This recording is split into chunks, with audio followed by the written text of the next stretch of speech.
What's going on, everybody? Welcome back to the channel. So thank you so much for helping us achieve a major goal recently by allowing us to acquire enough funds to replace our garage roof. If you guys want to know exactly what's going on with that project, I will link a video up here that you guys can go check out and follow up with all the renovations regarding our Lego channel, aka Slapshot Bricks.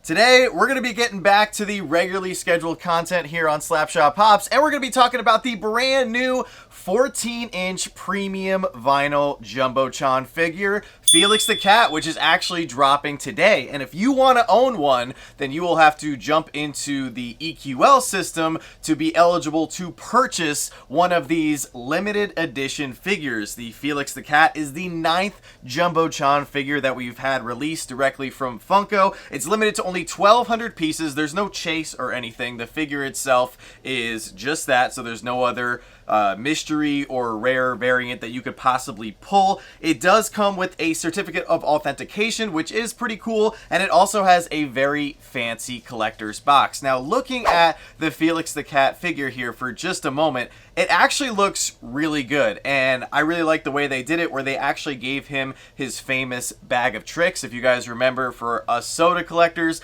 the chase for Felix the Cat actually featured his little bag of tricks, and I believe the pop that they made of him several years back also has his little bag of tricks. So if you're a Felix the Cat collector, then this one is probably one that you are going to go after. However, you cannot buy this directly. You have to be selected by this EQL system. And that kind of brings me to the main topic of today's video.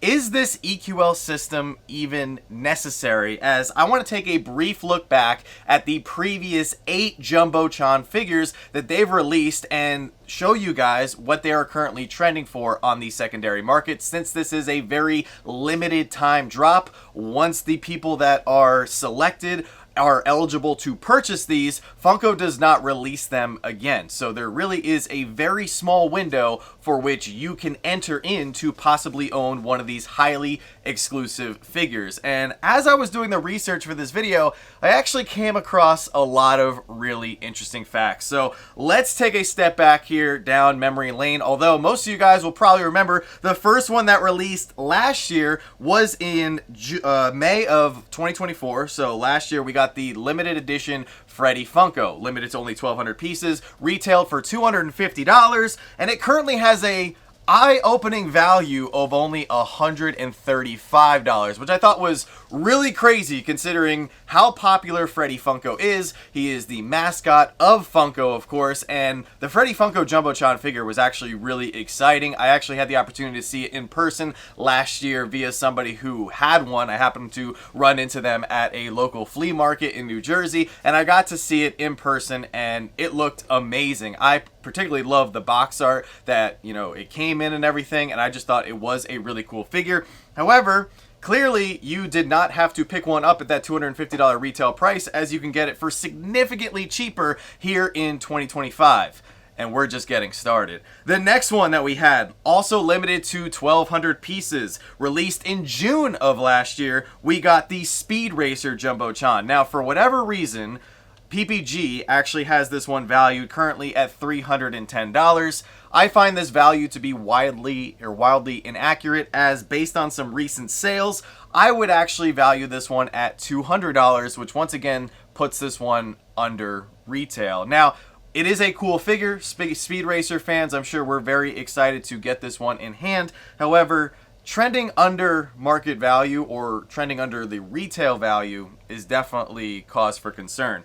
Next up, in July of 2024, Funko released the Jumbotron Gotcha-Man. Now, once again, Pop Price God currently values this one at $270. However, based on my research, based on some very recent sales, this one I would value more closely at a value of $210. Once again, cool figure, kind of off-the-wall character that got made into a highly premium figure here, but nonetheless, let's continue. And let's go to the next one that was released in August of last year, which was the Voltron. Once again, limited to only 1,200 pieces, retailed for $250, and the Voltron figure is actually my favorite one. I actually like this one more than the Freddy and the Proto, which we're going to be talking about here in just a second. I think the way they designed it with the color scheme, the box art, I mean, it just looks overall amazing. And I know a lot of Voltron collectors are eating pretty well these days because we also got that 6-inch Voltron pop for last year's New York Comic-Con. We're getting a Voltron pop upcoming for WonderCon here in a few short weeks. So this figure is definitely up there. And if I was a Voltron fan, I would definitely have this one in my collection. Unfortunately, HobbyDB does not have any recorded sales for this particular figure. It only has the set retail price in its database when there's actually been dozens of sales for this specific figure. And I actually value it for about $218 right now. So not really sure why we're paying for HobbyDB. I definitely think they need to up their game here with keeping track of values, especially for figures that have been on the marketplace for over 6 months. Anything 6 months and less, happy to give a pass, but 6 months and over, I think we need to be able to have that data to go back and see what things are currently trending at, so therefore we can determine if something is in our budget to go out and grab it or possibly grab it for our collection. Up next, in September of 2024, Funko released the Ultraman Jumbotron figure. Once again, limited to only 1,200 pieces, retailed for $250. As of right now, there is no value recorded on HobbyDB, but I estimate based on recent sales that this one is trending for around $200. Once again, under that $250 retail mark. Up next, Funko released in November of last year the Astro Boy Jumbotron figure. Once again, limited to 1,200 pieces, retail for $250. This one is actually trending just under retail value. I estimate, based off of recent sales, this one is valued at about $245, but I mean, give or take a few dollars, it's pretty much right there at the retail value. Next up, we got the Proto the Dog figure. This one released in January of this year, so only a few months back, and there's only been a handful of these that have actually made their way onto the secondary market. Limited to 1,200 pieces, of course, retailed for $250, and there's really only been one sale so far, one confirmed sale that I could find. It did sell for $350, so I could confidently say that this one is trending for over its retail value, which is good to see. I also really enjoy how they did add a Proto the Dog figure. This, of course, would go great with that Freddy if you do have that one in your collection, but it's definitely like a basic looking figure. There's not really anything too special going on about it, whereas the Freddy, I felt like the Freddy had a little bit more pizzazz, but then again, you're going from, Freddy, who's a human, to Proto, who's a dog, so I don't know how much they could have done without adding some sort of licensed or character element to Proto. And I really think that before they finish this line, they should add a Franny so that collectors out there who have the Freddy and the Proto can complete that trio and also get Franny for their collection as well. Next up, we got the Green Ranger Jumbotron figure, and this one has to be my favorite thus far. We actually considered entering into the EQL for this figure, but finances have been a little tight around here, so that's why we didn't go for it. This one released last month, limited to 1,200 pieces, retailed for $250, of course, and I think most people actually haven't gotten theirs in hand yet because it is only March 12th as of the recording of this video. This one is selling for quite a bit over retail value. You are going to have a hard time finding one of these for under $400. So clearly there is a lot of demand for this specific one. And I think it's just because Funko did such a great job on this figure. The colors are sharp. Overall, it's a really clean looking figure. And I really hope that they give us other Power Rangers to complement the Green Ranger here, because this one just knocks it out of the park. This one and Voltron, I think, are by far the best two that they've done so far. That brings us to present day with Felix the Cat. Now, here are my overall thoughts on the Jumbotron figures. Overall, these are not budget friendly. These are expensive, and these are definitely out of a lot of collectors' budgets. So Funko is clearly targeting a higher end collector market. Therefore, maybe people who collect designer toys or hot toys or those high-end action figures, because this is not something that you can buy on a whim. Or if you can, congratulations to you, but I feel like most collectors are not able to go after this because of that steep retail price. And why would you? Because most of these are actually depreciating, and I'll get to that more in just a second. The next thing, of course, these are 14-inch figures. They take up a lot of space, and most collectors these days don't have that extra space. The other thing that I want to talk about too is why don't these have a chase variant? If Funko is making it a little bit harder to get these figures to even have the opportunity to purchase one of these, why isn't there a chase? They offered a chase variant figure with the Project Fred program. If you guys remember, a lot of those figures had a chase, and that got collectors excited. So I don't understand why there isn't a chase. Even if it was something super simple like a color swap or a simple mold change, why isn't there a chase variant to this figure? And overall, seeing that most of these figures have depreciated on the secondary market, why is Funko still even doing an EQL system? Why not just drop it on their website? Whoever buys it first, that's it. Congratulations to the first 1,200 people who got one, and have a great day. Everybody else who did want to get one or missed out, you're going to have to go to the secondary market. Now, looking at the values of these, the reason that I wanted to explain the value briefly on every single one of these figures that dropped is because 6 out of 8 of the ones that have dropped already are trending on the secondary market for less than retail value. To me, that just screams that there is not a lot of demand for these figures, even from the high-end collector community, which begs the question, why is Funko still making these? Now, if you do the math really quickly, 1,200 figures times $250 retail is a whopping $300,000 in revenue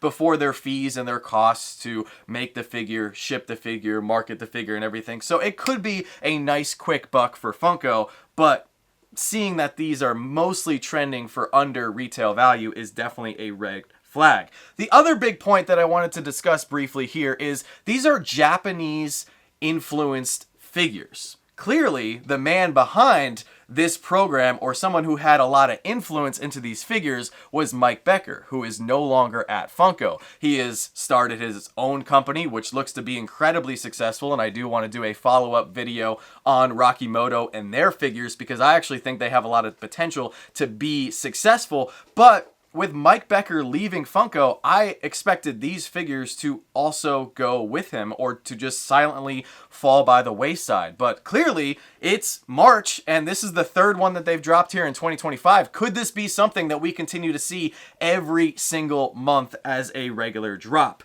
The other thing that I guess I'm a little bit on edge with is, why are we getting these Jumbo-chan figures which are appealing to these high-end collectors, but Funko can't give us any more sodas? I think that's a little bit why I'm a little bit on edge. If they're investing all this money, all this time, all this creativity, all these marketing dollars into these figures, why can't they give us limited edition sodas with or without a chase that obviously cost a lot less to make than these? Now, obviously, sodas cost a lot less for us as consumers, in the $15 to $18 range, but clearly there has to be a middle ground for us mid-level consumers that want sodas, that want limited pieces. I mean, even if Funko came out and said, hey, we have to start charging $20 or $22 a soda, I would still be in on it at retail value. Maybe some people wouldn't, but this style figure is just not something that we are able to collect. Maybe I'll get 1 or 2 of these, but these take up a lot of space and they're very expensive.